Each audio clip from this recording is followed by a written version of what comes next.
Почитувани, добредојдовте во уште едно издание на Бизнис муабети на Фактор МК. Јас сум Мишко Иванов и овој петок и овој пат ви представувам, можем слободно да кажеме, една ексклузивна приказна. За многу скоро ќе да знаете за што станува збор, ексклузивна бизнис приказна. На самиот старт да ги поздравам нашите пријатели од Форма Нова, кои што се грижат за да имаме ваков амбиент топол како што имаме. Посетете ги и вие во нивниот продажни салон во комплексот Годел, затоа што доаѓа сезона на реновирање, ефтини цени, квалитет на високо ниво. Форма Нова, наши пријатели во Бизнис муабети на Фактор МК. Како што најавив, една ексклузивна бизнис приказна за една дама која што оддамна не си има појавено на пред камерите. Савка Европа или Савка Димитрова? Добре дојдовте. Добре најдов. Ние ве знаеме како Савка Европа. Савка така ви е Димитрова. полесно да памтите, иначе да. Добро, цел живот. Званично сум Сава Димитрова, практично. Сава Димитрова. Да. Се распрашував, се подготвував за интервјуто да видам. И сите велат, нема, Савка нема никаква опашка за позади себе. Директор на Европа од 87 до 2017. До јули. Колку години се тоа? 40? Не, 31. 31. Да, вака се 30, меѓутоа 31, затоа што Европа бев од колку 1 јануар. А во Европа колку? 44 години. 44, добро. Тоа тука сум се збун. Вашиот живот е Европа практично. Да.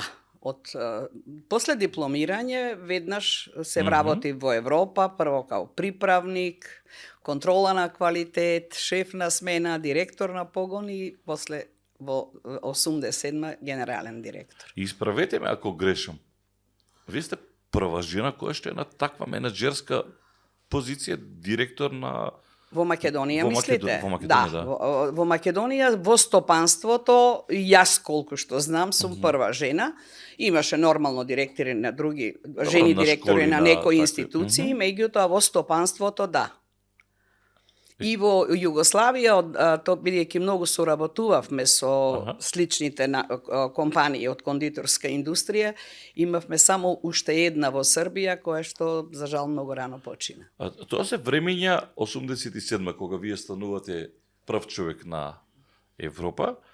Може веќе да се надзира на некој начин, иако никој не верува дека нешто ќе се случува 90-тите години, меѓутоа друг ми беше муабетот. Тоа се времење на не толку развиени женски права. Се уште живееме со стереотипи и од еднаш директор на таква голема компанија, зашто се уште се борат жените. Тоа е, мислам дека тоа би требало да биде посебна емисија, затоа што премногу ќе треба за тоа да се кажува зошто било така. Јас си ги читав некои изјави што сум ги давала по повод на 8 март на такви, каде што е потенцирано женското предприемаштво или тогаш жените во бизнисот, дека повеќе причината е била заради тоа што повеќе жената како одговорна во фамилијата, валјда повеќе обврски има, а пошто веќе тој постоел тој машки свет во тоа, значи сепак треба и некој да те прифати таму. Меѓутоа, јас, например, не се осеќам воопшто непријатно во таквото обкружување, затоа што морам да ја кажам вистината, дека на вистина имав голема почит, равноправен однос со другите колеги директори со кои што дружевме. Па добро, тоа треба да биде нормално. Во бизнисот велат нема емоции. Па видете сега, нема емоции, меѓутоа веројатно жените се малце повеќе емотивни како мајки кои што раѓаат нов живот, не ствараат самите. Така да во одредени ситуации мислам дека сепак сум била малце поемотивна, веројатно, отколку што можеле да бидат мажите. Ама без да ве забележат другите. А во бизнисот, кога се бизнис разговори, тогаш не гледам дали е маж или жена или со кого разговарам и со кого преговарам до душа. Викам така, и они те прифаќале така, и јас сум се однесувала. Строги бевте? Тамо кај што е потребно, строги, апсолутно, да. По природа не сум човек кој што е агресивен, кој што сакам секогаш си работите да се решаваат по мирен пат, да речам, и меѓутоа мислам дека така го имаа прифатено и вработените, затоа што и од кога заминав, и од кога, после толку години ќе сретнам некој од поколенија на мои вработени, самите се пријавуваат и се изразуваат позитивно. Значи, не било некое насилничко однесување, да речем, али строго ако треба. Нема тука, бркала работници за ниска кражба, да речеме. Да, нема милост, да? Не, во тој дел не. Тоа што е во интерес на фирмата, ако е злоупотребено, тука ми е чиста совеста дека настапот треба да биде таков. Ве разбира, претпоставам. Бидејќи тоа Па сега тој што ќе се најде погоден, можда не го прифаќа тоа тој најдобро, не. меѓутоа останатите го прифаќаат. Тоа беше една мантра на тој еден поранешен систем каде што постоеше и срам, што ние денес го немаме. Тој срам, дел да. беше она што го викаме еснафлук, можеме да го кажеме, и постоењето на срам, затоа што некое некоректно однесување, дали према некој соработник, дали од соработници надворешни, да речеме, према фирмите, ако се однесуваш, тоа ние сме имал простор овде. Брзо се шири и се знае.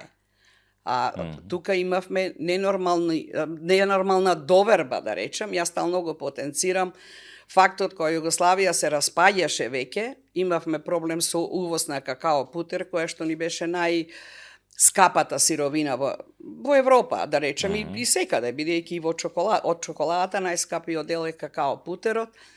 Од Словенија добив позајмица од господин Вебер, покојни сега, кој што јас бев изненадена зашто ми ја достави, зашто не беше сигурен како можам да му ја вратам. Меѓутоа, за среќа негова, за среќа моја. Сега доаѓаме до еден момент кој што исто така денес скоро и да не постои, честно исклучуси, имам впечаток дека недостасувато е еснафлук. Како се вели тоа? Тоа дефинитивно мислам дека недостасува. Значи, Вие не можете да најдете група, ние, например, тогаш имаше топ 10 или не знам како ги викаа менаџери, вамо тамо, не беа 10, ние и по 30 сме се собирале. Да, така Ама вика тоа 10, траеше. златна 10, олигарси и така натаму тие. Да. Меѓутоа, тие сите останавме до крај заедно. А сега вие не можете да најдете од новата генерација да има такви дружби, да кажам, кои што немаат некој посебен личен интерес, али соработуваат заради тоа што е во интерес на фирмата тоа. А тоа долго да трае. Така да апсолутно мислам дека тој дел е изгубен. И тоа многу е, меѓутоа тоа не може да се врати. Тоа веќе во приватна собственост не може да се врати. Не можеме да споредуваме кога се финансиите во прашање, затоа што се случија многу работи. Во меѓувреме, нели тогаш беа и марки, не знам, долари, сега веќе на све на евро, меѓутоа од прилика во тој југословенски пазар имате ориентација ова индустрија колку пари вртеше кондиторската или Европа, видете, например? многу тешко. Јас сега најдов некои податоци. Ова и со фудбалерите вака кој ќе ги прашам, и тие ќе кажат, во наше време ние трансферите ги правевме за, не знам, за еден автомобил, за ваква, денес имате милиарди. Да, меѓутоа немавме постојан курс. Значи имавме постојана девалвација, да речам, во однос на динарот. Така да вие за годината треба да барате некој си просек, па и немаше компјутери, за да може тоа брзо да се прави, а не ни беше ни нешто многу значајно да го сведуваме на девизи. А во динари, да ви го кажам, стварно ми е тешко, не можам да ви кажам колку, ние од прилика процентуално колку учествува во бруто домашниот производ или во бруто југословенскиот производ, како сакате? Не би требала сега да шпекулирам со бројки. И статистиката не ни беше јака страна. Од друга страна, во нашата бранша имаше фирми.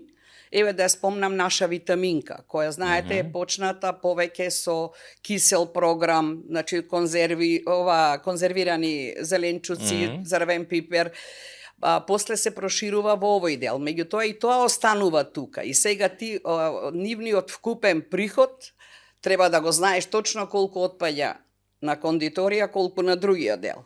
А тоа истото го имаше и во многу фабрики во Југославија, кој што има многу широк програм, кој што не беше тотално, не беа само тие три тарифни броја, да речам, во кој што спаѓаа кондиторските производи, во главном, брашнените, бомбонските и чоколадните, него сосема други, кои што треба да се таково. Беше огромен комплекс, кој што имаше и кондиторски дел. Така да, навистина би требала да шпекулирам. Добро, ева колку движеше просечната плата на еден вработен? Еве, ако сакате од ваквата... Во марки, мислите? Ама не го водевме во тоа. Или во, што ја знам, во македонски услови, например. Колку движи плата? И во македонски услови. Постојано, значи, треба да фиксираме некоја година, па да ви кажам кој бил износот. Затоа што постојано имаше промена од година во година. Се тоа зависи ви кажував како инфлацијата оди, како се менува курсот на динарот, така се зголемуваат и платите. Така да просекот е тешко, не би значило ништо да се каже и за една година колку е. Како успевате да ги менеджирате тоа тие постојани инфлации, таа борба со... Многу тешко беше, поготово така, кога имаше повеќе инфлација поголема, затоа што ние продававме на 120 дена и најчесто така поголемите плаќа. 90 дена немаше некое кратко плаќање и ти кога треба да ги добиеш парите, во некои ситуации не можеш да ја покриеш основната сировина. Затоа што имавме овие сировини поготово што беа од увоз.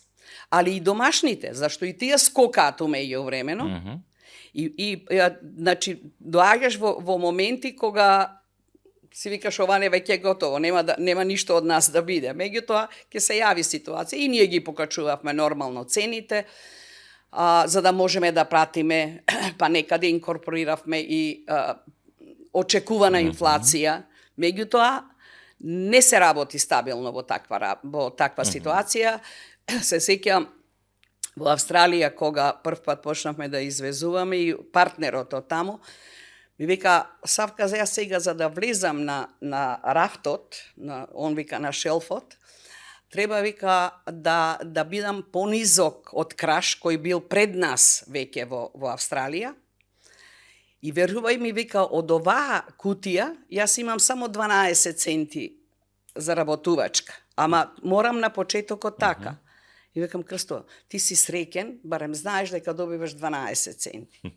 А верувај ми, викам, дека ја кога ќе продадеме овој месец, а кога ќе ги добиеме парите, не знам колку добивам, односно добивам и минус. Нити па можам да предпоставам кога продавам колку ќе добиеме, кога ќе наплатиме. И тие се неверојатни работи. Тоа тешко објаснливи се, сега можда и тешко разбирливи за вас. Не ми се тешко разбирливи, за тој систем можеби ми е очекувано, знаете, бидејќи извезувате, тоа се огромни суми на пари, не знаете колку ќе стигнат ако инфлацијата секој ден ги јаде. Но во секој случај, во ваше време бележите златни времиња на Европа. Јас ќе говорам малку подоцна, барем имам некои бројки околу тоа колку е наголемото производство, кога било, што било. Но како Европа котираше како бренд на југословенскиот пазар или ако сакате и надвор од Југославија? Дали во Југославија имаше милениче? Постоја Пионир, Европа, говоревме Горенка, Краш некако останува како се да не правиме реклама. Реклама, не правиме реклама, тоа е факт дека они беа доминантни. Они и во учеството имавме распределба колку можеме да увеземе какао зрно, да речеме, од тие увозните компоненти што беа, они учествуваа со 20%, сите ние други со 80%, така да доминантни беа и реално има големината им ја даваше таа можност. Меѓутоа, ние исто имавме продажба, тогаш све на домашен пазар, И сега баш погледнав некои податоци, во еден момент во 20 земји во светот извоз. Европа? Меѓутоа, Европа, да. Меѓутоа, ако го гледаме тоа како дел од вкупен приход, не ни учествувал на сите, и дури и на Краш, не е учествувало повеќе од 2 до 5%. Зборувам кога беше Југославија. Да. Затоа што после неколку години, кога веќе стана извоз и Србија, и Босна, и сите, нели, тогаш веќе растеме на 63-4% извоз, а помал дел на македонскиот пазар. Меѓутоа, и таа продажба стана многу тешка во Југославија, затоа што моравме да чекаме договори за слободна трговија. Тие, знаете, тоа захтева време, за да може да нема царинење, да царини високи, па квоти, па со премногу, мислам, перипетии. Како ве третира? Говорам не како Савка, туку како компанија. Или како не третира? Како е третира Европа во таа Југославија? Равноправно. Ама равноправно во смисол дека Краш доминираше, да речеме, во имавме и тогаш имаше не дали беше министерство, како го викавме, сојузне завод за пазар и цени. Што е министерство? Као министерство сега, кога се лимитираат цените. И сега секако дека најдоминантно, да речем, мислењето беше на Краш, како да го тоа на некој начин изменаджираме, за да не дојдеме во ситуација да ствараме загуби. А иначе учествувавме во сите тие такви заеднички, да ги речам, и комисии, се тоа што беше на југословенско ниво. Сега имав вака спремно на прашање, да бевме ние во Европската унија како Словенија, например, на почетоците, Европа ќе го најдеше своето место на не на европскиот пазар, туку во борба со тие големи гиганти од типот на Нестле, Милка. Па добро, тие се присутни и сега и отворени се овде и пак се. Можеме ли да се бориме со такви гиганти? Па видете сега, за секоја работа може да се заврши, да кажам, ако се има упорност, не само упорност, нормално и знаење. Меѓутоа, има и многу мали фирми кои што обстојуваат. Ги знаеме гигантите, меѓутоа, меѓу нив постојат и многу помали фирми, така да апсолутно не се сомневам дека ќе пропаднеше Европа ако ние влезевме во Европската унија. Не, да пропадне туку, дали можеше да направи уште поголем исчекор. Најсилниот бренд кој е? Па се видите, тоа кога би било, да, најсилниот бренд на Европа се крем бананките. Па добро, крем бананките, наполитанките, и од тие имавме голем извоз ние. Тука е и борба на цени, знаете, и нормално на квалитет, затоа што се знае кај прехранбениот производ, вие може да го земете еднаш на база на реклама или на цена, меѓутоа ако не ви се допадне, втор пат нема да се вратите. Така да дефинитивно квалитетот треба да се одржува, меѓутоа има голема борба и со цените. И тамо каде што можете да просперирате, се има и одредени бариери. За например, извоз во Русија имавме, србите беа во предност, затоа што секогаш има по бенефицирани услови при увозот. Ние кај имавме негде бенефициран без во наводници? Никаде, не. Не, имавме огромни проблеми со Грција кога беше ембаргото? Ембаргото од нив, имавме извоз за Австралија и ни јавуваат од Лука, го испративме до Грција во пристаниште и вика пишувало потекло Македонија, потеклото е од непозната земја и затоа не можат да го качат они на брод да оди за Австралија и вика ние можеме да ги пуштиме бомбоните, беа некои бомбонјери, ама кутиите да се фрлат, значи они да ни ги бомбоните. Ма не, тоа е илузија, тоа е тотално невозможно. Многу беа такви, многу перипетии. Затоа ја сега кога, па не, после продолживме преку Министерството од овде ургенции, меѓутоа тоа наместо да патува 1 месец како што беше регуларно, патуваше 2 месеца преку други канали да оди робата. Па грците во Австралија почнаа да прават обструкции, му правеа на проблеми на купецот. Таму има уште тогаш дозволено да слободно кога робата доаѓа од увоз, отион цела стока му беше од овде, да контейнерот оди директно на истовар кај него. Од кога го констатираа ова дека од Македонија увезува, им беше ставен на сива зона, тоа значи да секој контейнер што стига, мора да биде проверен. А чекај, пишуваше... тоа задржува. Пишуваше потекло непозната земја? Не.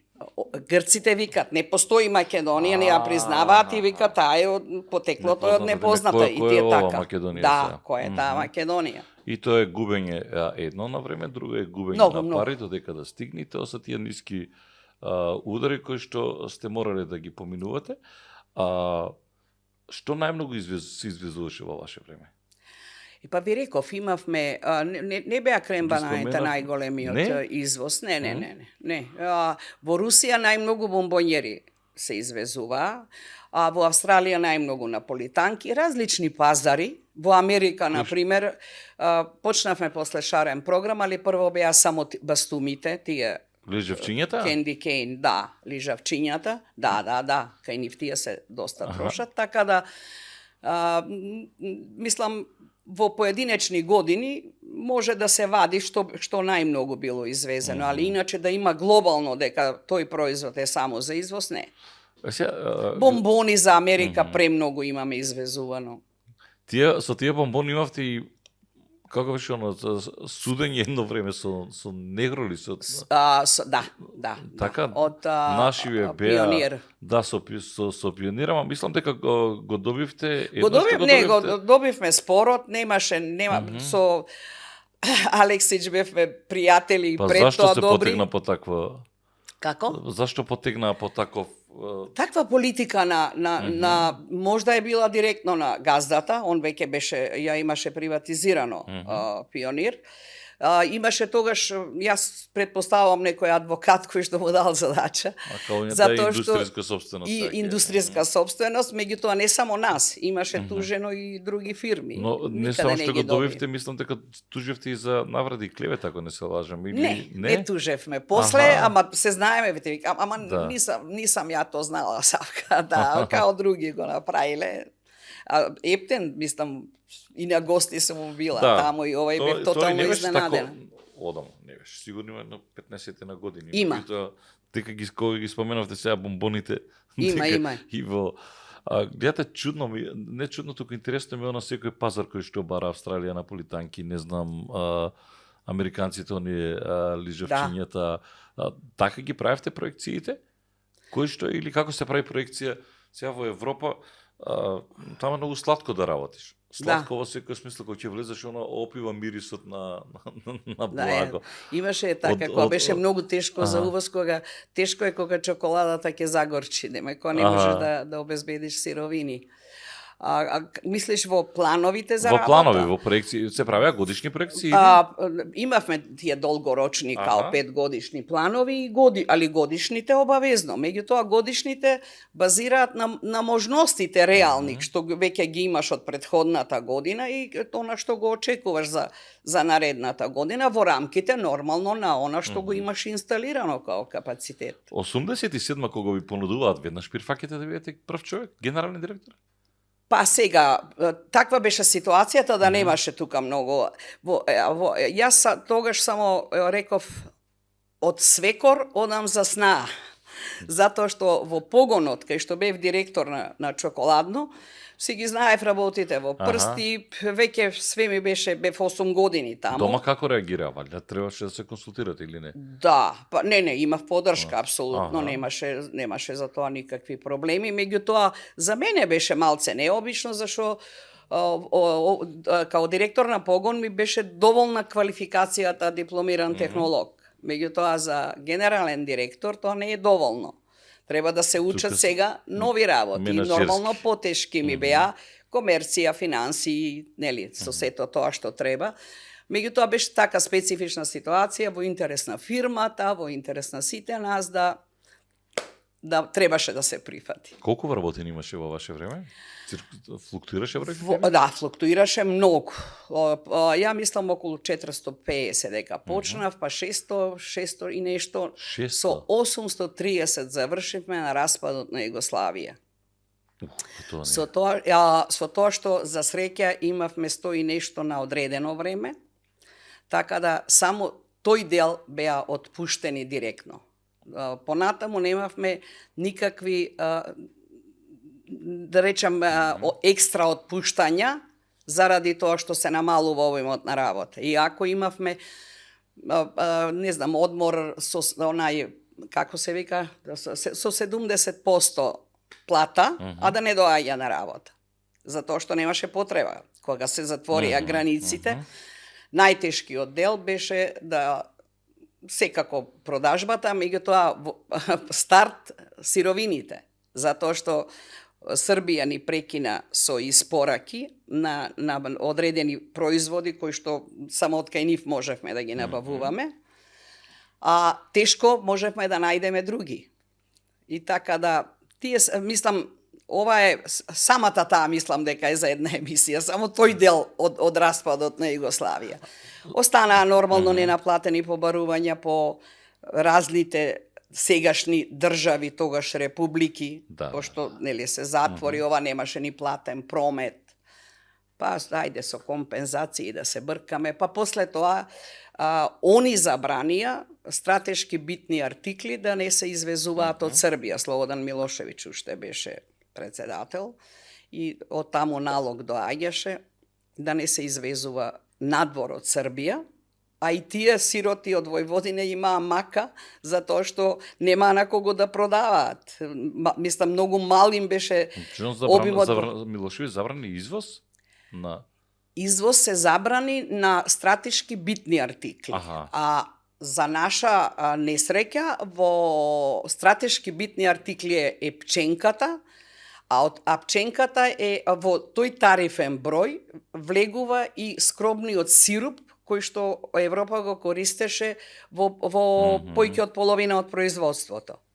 Во течна форма е, значи тоа е како мед. Изгледа и треба во цистерни да се носи. Значи не е нешто што можеш да го натовариш на брод и да го донесеш од некаде.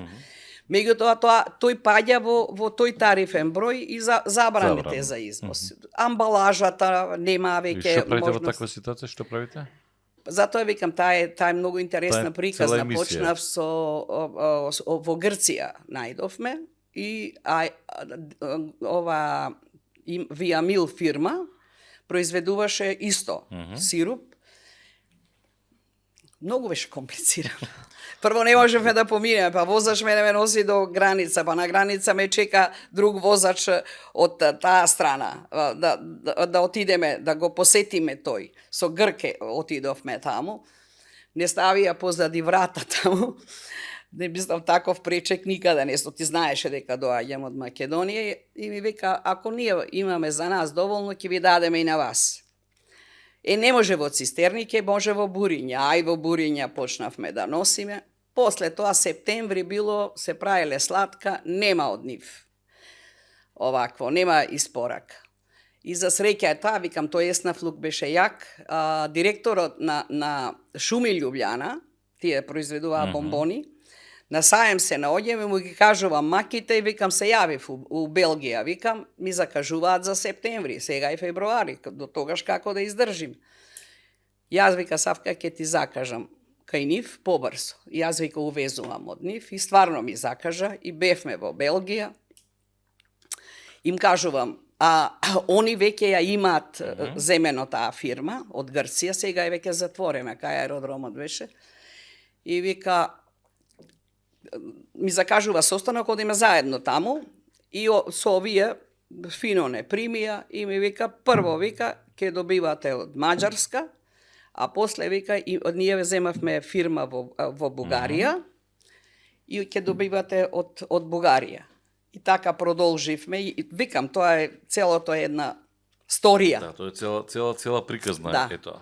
Да, и не е многу разбирливо за широката јавност, сигурно. Не очекувавте какви беа очекувањата за распадот на Југославија? Ви изненадија или?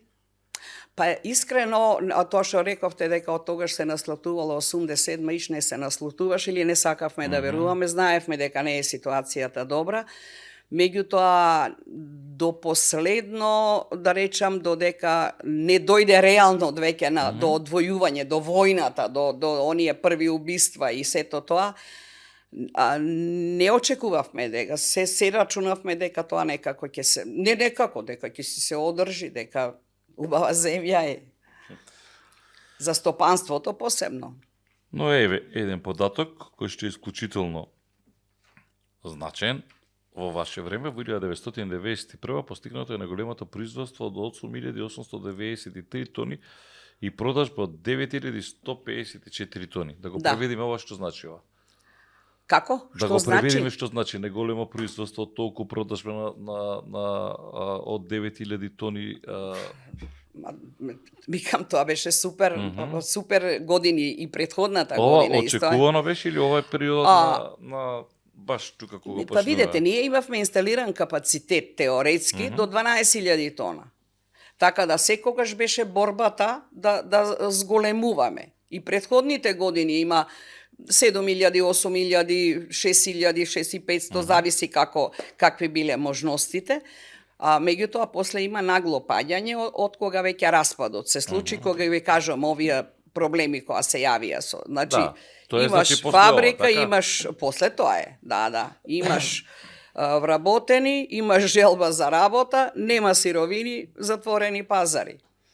Така да и нагли пад, да речам, кога се дешава тоа. Во вкупниот број на тони влегува целокупното производство? Целокупното. Да. Све, крем, бананки, чоколади. Тие ни беа 4 сектора поделени и од прилика беа равноправни. Чоколадата можда беше најјака, ама и се менјава. Значи по 2000 и нешто тони за секој погон.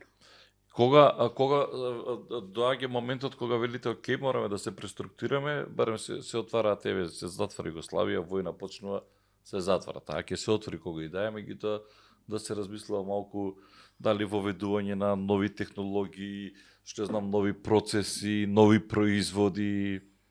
Мишко, јас сега ти кажувам дека во тој момент ти не можеш да се снајдеш да го одржиш редовното производство. А не да размислуваш за не да размислуваш за нешто што не можеш да го... Значи, целата сировина што ти била од Југославија, најмногу кај нас од Војводина, од шеќер, главните, доминантните сировини, од амбалажа, освен какао сировините и агар-агар, тој што ни беше и во бананите за желирање, се друго беше домашно, домашна набавка. Ти денеска се јавуваш, утре цистерната стигнува од Зрењанин, да кажем. Да. И сега ти доаѓаш во ситуација, не знаеш дали ќе преживееш, не беше проблемот да се бараат нови производи, него прво пласман на постојниве производи. Прво да ги решиме проблемите со слободна трговија, со Хрватска, мислам, прва дека беше Србија, Босна, нели, со сите наши овде, па после, нели, Србија се затвори, па вртење од овде, вртење од онде, за да стигнеш до Словенија, преку Драч да одиме. Па тука камионите ги запираат. И Драч не беше нешто многу отворено за Албанија, така говориме? За Албанија, да, ама имаше брод за Добро, има брод, да. Да, меѓутоа не ги запира камионите, не ги отвара низ Албанија. Значи ти едноставно, како да речам, и психички, ментално си оптеретен со обстојување. Тоест, и ова е секој ден, така додека ова е секој ден. 95-та е фабриката регистрирана како станува практично акционерско друштво. Така? Да. Тоа е не излесили како се овој процес како се одвиваш, ова е врзано со процес на приватизација со на Анте Марковиќ, така? Да. Па доаѓа законот на Анте Марковиќ. И за среќа да речам, али стварно беше многу разбирлив. Колку беше праведен, не сакам да навлегувам. Значи, еден словенец, што беше министер во владата на Анте Марковиќ, до скоро, да речем, и презимето му го памтев, вика, од цели јајца, секој знае да направи кајгана. Ама од кајгана да направиш цели јајца е многу тешко. Тоа, вика, нас сега ни се случува.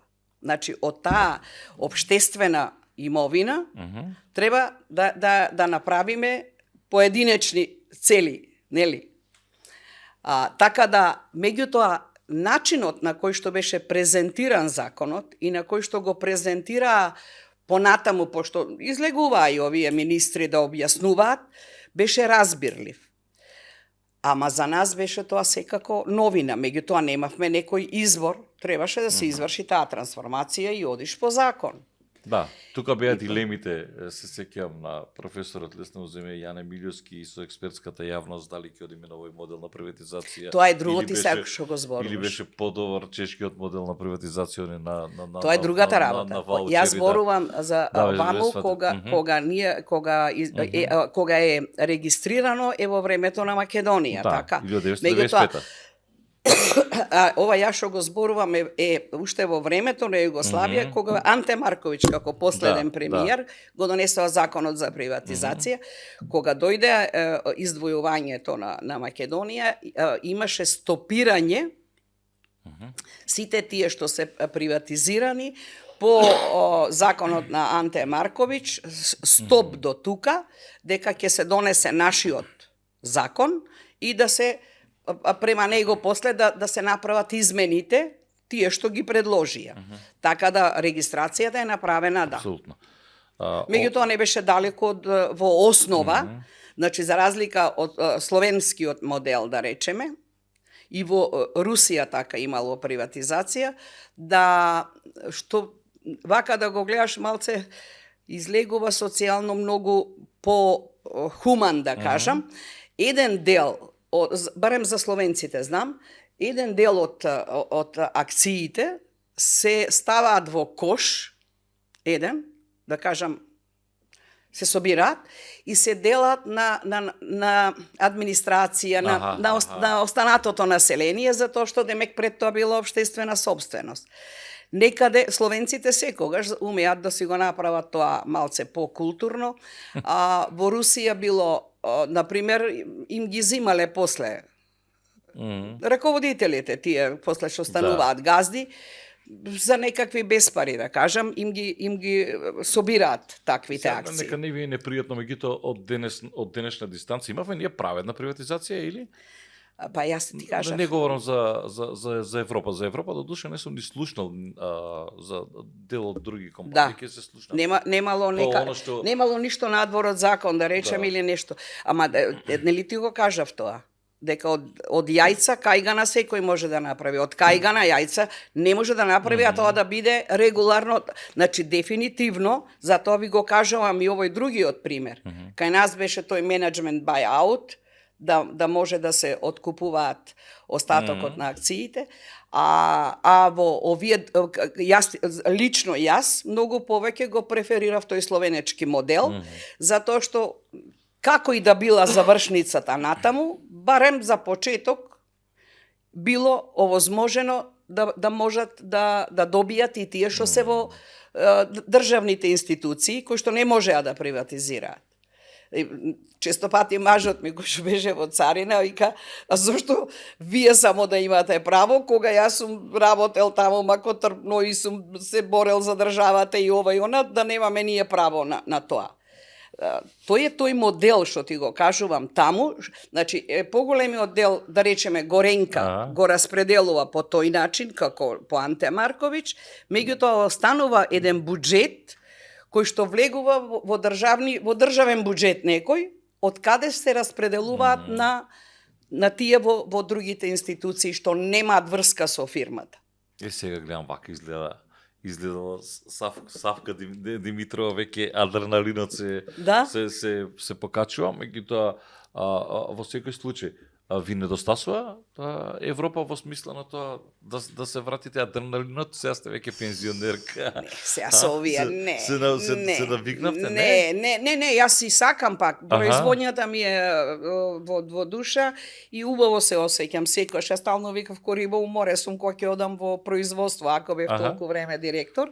Не, сега надополнувам, синот има производство, влегувам кај него, одам почесто, така, да речам да си го исполнам денот.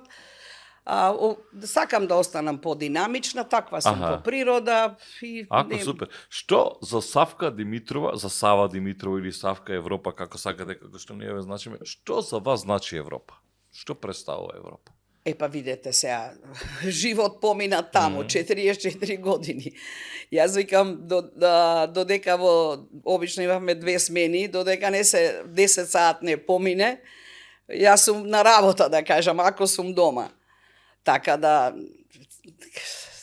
не знам како да ви кажам, тоа е. Сакав да прашам, во која смисла? Во смисла, кој е, што е гаранцијата, како велиме, не е патот до успехот не е послан со рози трнлив е, апропо ова што говорите додека 10 саат не се затвори, не можем да видам не мирна, туку вие сте од оние и кога пред да почнеме да снимаме, му велам на снимателот да иде малку порано, пошто овај директорка која што е доаѓа од КОФ, каде што имало е снав каде што ако е договорено во толку и во толку снимање, го почитувам туѓото време и сакам да го почитуваат моето. Минути, порано, знаеш, мораме малку да покажеме, бидејќи овие генерации, не знам, се навикнувате ли на овие нови времења, како се навикнувате на овие нови времења? Па да ви кажам сега, се трудам, али реално, кога било што треба нешто да се договара, многу ми е полесно со постарите генерации кога ќе се сретнеме и сите сме некако задоволни кога ќе се сретнеме од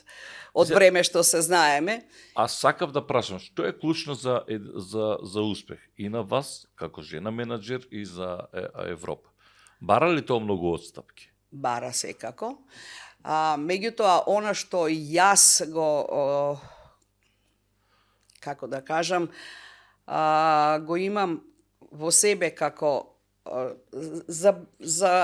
и за сега, и за совет, и баш, викам, читав и некои интервјуа што сум ги давала, секогаш тоа е дека упорност е секако потребна.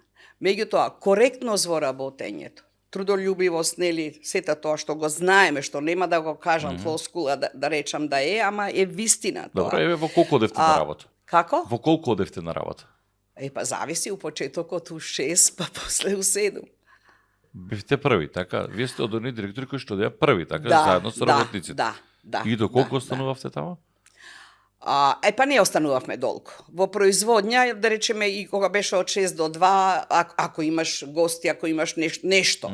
Али онака немаше некоја потреба да седеш непотребно, да речем, тука. Па добре, ама тоа не подразбира дека вашето време за работно завршува во Европа, ако вие дојдете во 6 и излезете во 2, вие после 2 сигурно одите... Да, имате еден друг тие средби, да. Средби така многу корисни беа тие такви заеднички дружби, на кои што многу повеќе работи ќе размениш и она што не ти текнало да го прашаш, да речеме, ќе го слушнеш тука, така да апсолутно не. Добро, и патување и сето тоа одзимало време, меѓутоа, викам, немало потреба, не е тип на работа, кај што ти сам као директор, ако останеш, па ќе сработиш. Пошто имаш служби, нели, за се, нема да ги држиш и нив ако нема потреба. Имало ли муабети како што има денес полека, бе Савке застани малку, нема да ја оправиш ти државата, знаеш, тоа обично така иде, не. Не, такви изрази немаше, немаше такви изрази, апсолутно. Денеска е тоа, бе застани, гледаш дека ништо не функционира. Не функционира, да, не, апсолутно немало таков тип на размислување. Ви викам, во друг дел дека имало проблеми, значи од една страна Југославија, да речеме, имаше многу стабилна политика економска и закони не се менјаваа толку често. Тоа мислам дека многу смета сега. Прописи воопшто. И јас им викав, кога бев 3 години директор пред распадот, ги знаев сите права наши или прописи, да речем. прописите што се однесуваат на нас. После тоа, од кога бев веќе 15 години, ако ми кажат, не, тоа е сменето, јас се повлекувам сменето, ако не сум го прочитала брзо во службен весник, можда е сменето. И мислам дека тоа многу Тоа смета. одзема време, да. Одзема, да. Маркетички трикови или има вистина? Например, исти пробал белгиска чоколада, одона некој, знае се, некој кој што ќе успева, овие западноевропски земји преку тој маркетинг повеќе да продава. Па маркетинг, реално големите производители во делот на чоколадата особено има одредена привилегија, да речам. Некои веќе не од југословенските, пошироко овие Нестле и Милка ја викаме, тие како беа веќе се прекупија 3-4 пати.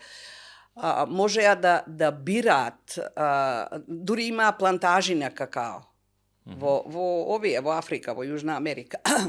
И можеа да бираат квалитет подобар на зрното. Некои има и подобра механизација, белгиците се јаки, се добри во чоколадата. Значи не е создавање на мито на кој ќе. Не. Кај васпа и не можеш да излазиш, можеш на прва на реклама меѓутоа кога ќе го пробаш после чоколада. Па ви кажав, од реклама еднаш се проба, од цена еднаш се проба, меѓутоа од квалитет се продолжува. Така да не, реално не знам, ете во таа ситно мливо, така има и подобри. Они беа и подостапни до тие западно европски машини кои што беа се најдобри за ова производство, така да они и швајцарците реално има. Да, швајцарците особено важни. Морам се малку ве прекинувам, но морам да ве прашам, Хрвативе кога влегува во Европската унија, после неколку години правеа истражување, односно правеа анализа. Да. Земаа брендирано чоколадо, да не го споменувам сега кој е. Дали е навистина можно, например, силен бренд да прави истиот производ за западноевропските земји да биде еден, за овде други. Хрватите најдоа одредена дека по-неквалитетна, карикирам, чоколада, и тие правеа истражувања, ги носеа по лаборатории по вамо, дека по-неквалитетна чоколада дистрибуира таа голема компанија кај нив, отколку што е во Западна Европа. Апсолутно е можно. Затоа што чоколадата се прави во шаржи, да кажам. Се има, не знам, дали ќе бидат 5 тонски, 20 тонски тие овакви резервоари, меѓутоа не е некој континуитет кој што тука стискаме копче, таму излегува чоколада. Зашто чоколадата треба одреден период да одстојува, односно да се кончира, така наречено, да се меша во тие стручните термини. Кончира, се трудам да ги поразбирливи да ги кажам, резервоари. Треба да отстои малку. Не да стои, него баш да кончира, да врти. Да врти. Така да можат, друго, ако сте приметиле на овие големите производители, па дури и помали, бидејќи сега не собира на многу јазици, премногу јазици имаме, обично бираат на истата етикета, позади декларацијата е за одредени за 4-5 земји, на друга за други 4-5 земји. Така да апсолутно можат тоа да го прават. И им верувам, макар да не сум во текстот тоа испитување, да речем, не сум го прочитала, меѓутоа апсолутно е можно, јас знам и за сувомеснати производи и за други фирми кои што тоа. Тоа малку не е фер. Тоа е тотално не е фер, меѓутоа е корисно. За нив да, за нас не. За нив. Ова малку ве враќам на почетокот за да привршувам, да одиме на денешна економија. Од 1885. Не, втора. Пардон. Тоа е исклучително како занаетчиска работница. Занаетчиска работилница со 250 кила на ден почнува производството. Меѓутоа 48 е веќе национализира. Кој е човекот на кој му текнува ова, се знае? Кој е првиот? Па зашто и сега ги имате не правел чоколада, бомбони локум. И сега има многу мали такви, само што да. после не се развиени, да речеме, па не ги ни знаете. Добро, ама Иначе, овој гледате стигнал до... Баш има историја ова. историја, Европа, да, историја. и долгорочно тоа го одржале, да речам, меѓутоа со ограничен број на производи кои што не е многу чудно сега, како да ви кажам, еве имате во Крушево локум и Да, нели имате после добро за мали... не се шири, а иначе и они така почнале.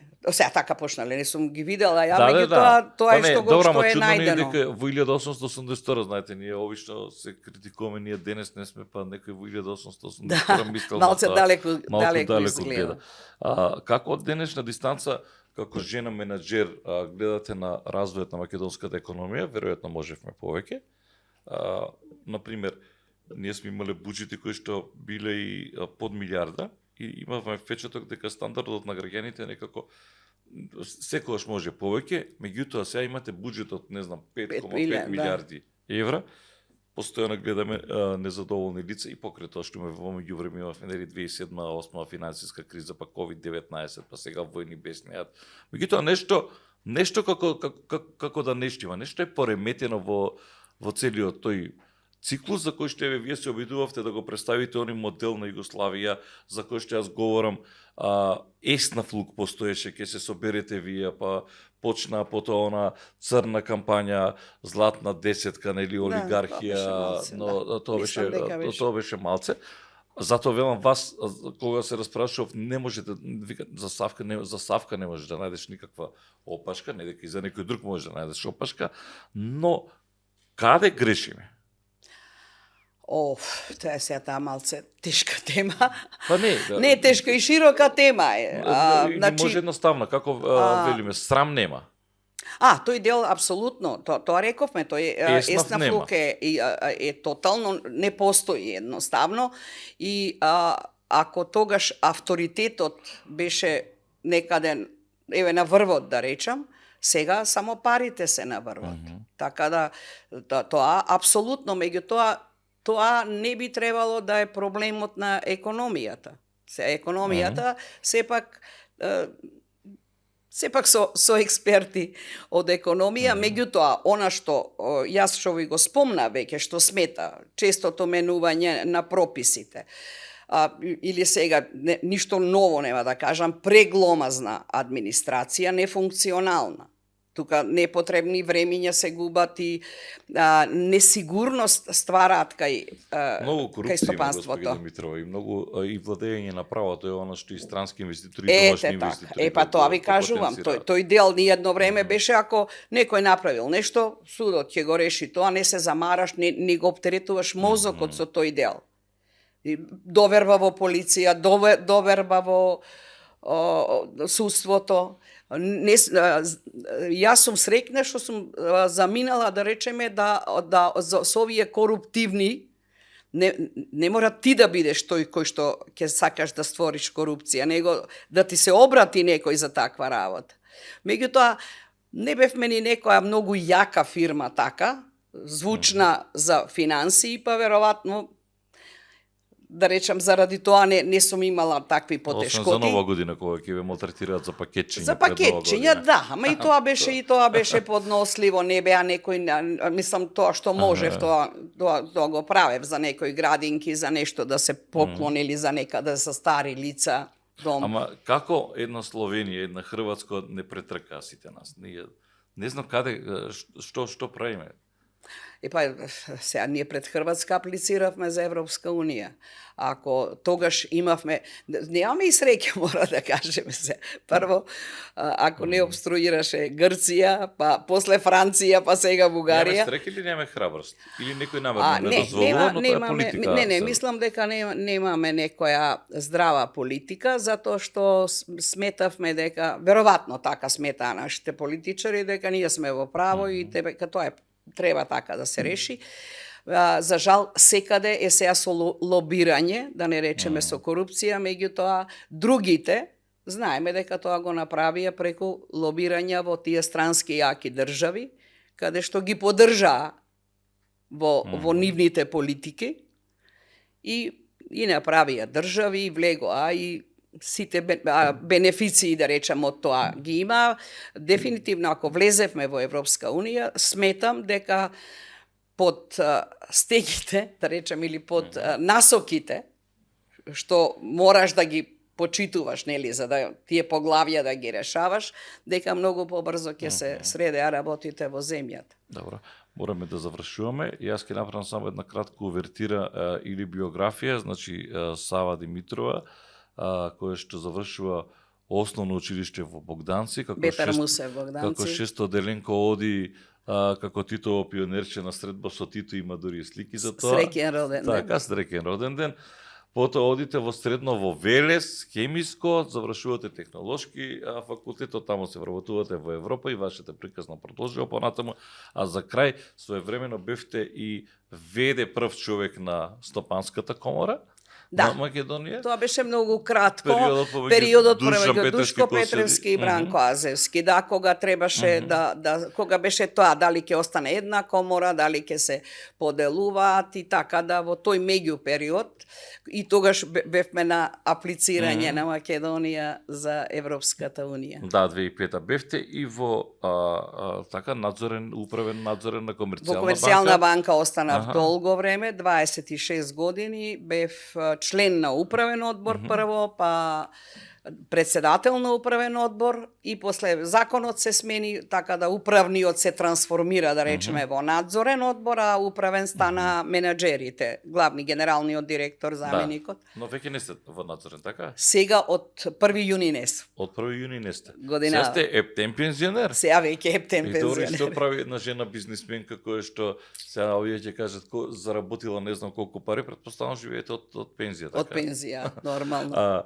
Имате иначе првичното интервју беше замислено со вас и со вашата ќерка, која што е исто така успешна, меѓутоа треба да ја начекаме кога ќе биде овде. Таа Кој ќе биде? менаџерка во Microsoft. Да.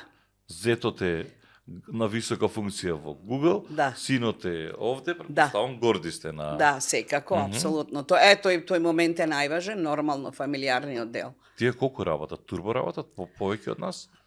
Кој во Америка? Во американците. Работат многу. Многу? Многу. Многу. Добро се снајдоа, меѓутоа многу работат. А свесни се дека многу работат? Свесни се. Аха. Свесни се и многу пати од пред 5-6 години ќерка ми ќе се пензионирам, затоа што има можности порано, меѓутоа мислам дека не ќе може Чекај, она е на висока позиција, така во Microsoft? Да, али од таа преоптеретеност, поготово времено, кога доаѓа за некои проекти кога има. Се може. Не може Савка Димитрова да ургира за нејзината ќерка да биде во Microsoft. Не може таму. Колку години се таму? Они 2001 отидоа на постдипломски, а од 2003 на работа, значи 21 година работа. И веднаш ги собра, така? Веднаш ги собра. Да. Прво на пракса во Microsoft имаше право после првата година и одма и понудија работа која ќе магистрира да се вработи. И зетот е македонец или? Македонец, да. Ги фаќа носталгија? Многу. Ви се вратиле тук? Тоа не знам. Дали би сакале да доаѓаат, времено да доаѓаат, али дали би се вратиле, не знам. Затоа велам дека беше идејата или прво ќерката или да видите двете заедно. Тој искуство со тоа, со овие новитети, меѓутоа голема предност е што зетот е македонец, они се колеги од факултет и така да речам, многу е подруго отколку да се од различни култури, нели? Овде е. Господи Димитрова, бидете активни како што сте. Имаме уште многу што да разговараме со вас, меѓутоа ќе се видиме сигурно во следна прилика. Ви благодарам што бевте дел од овие бизнис муабети, малку за тоа што и како беше во Европа, вашиот македонски бренд, сега денес е други времења, меѓутоа вие оставивте силен печат и белег на таа Европа и неба диела е Савка Димитрова, Савка Европа. Да, и малце за тие времења фактички, нели? Да. Малку ретроспектива со носталгија и со една нишка за овие генерации, овие бизнисмени да да сватат дека еснафлукот е нешто клучно и дека малку да престанеме да не се сакаме и да се помалку да се Не знам, мислам дека Да, тешко би се мислам вратило дека тоа, тешко. викам во приватна собственост малце потешко тоа ќе оди. добро. Благодарам уште еднаш. Ви благодарам и на вас на поканата. Савка Димитрова или Савка Европа, како сакате во бизнис муавети на Фактор МК. Вам почитувани благодарам што не гледавте. Благодарности до Форманова, нашите пријатели. Се гледаме повторно за 7 дена. Довидување.